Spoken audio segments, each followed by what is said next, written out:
నమస్కారం. న్యూస్ 9 టీవీకి స్వాగతం. వికారాబాద్ జిల్లాలో విద్యార్థి లోకం కన్నెర్ర చేసింది. ప్రభుత్వం అనుసరిస్తున్న విద్యా వ్యతిరేక విధానాలపై సమర శంఖం పూరించింది.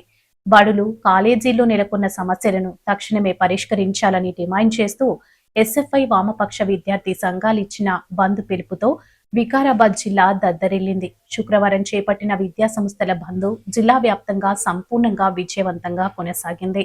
ప్రభుత్వ బడుల్లో కనీస వస్తువులు లేవు, ప్రైవేటు బడుల్లో ఫీజులు దోపిడీ ఆగట్లేదు.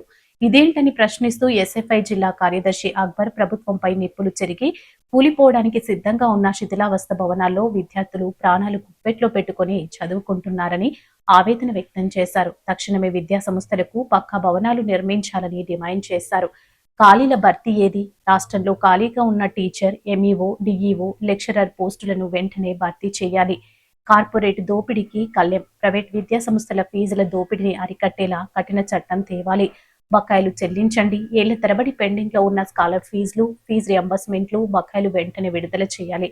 జీవోల రద్దు, విద్యార్థులకు నష్టం చేస్తున్న జీవో నెంబర్లు 7, 8, 9లను తక్షణమే రద్దు చేయాలి. విద్యా హక్కు చట్టం అమలు, పేద విద్యార్థులకు 25% ఉచిత ప్రవేశాలు కల్పించాలి. ప్రైవేట్ స్కూల్స్ లో పుస్తకాలు, యూనిఫామ్స్ అమ్మకాలను నిషేధించాలి.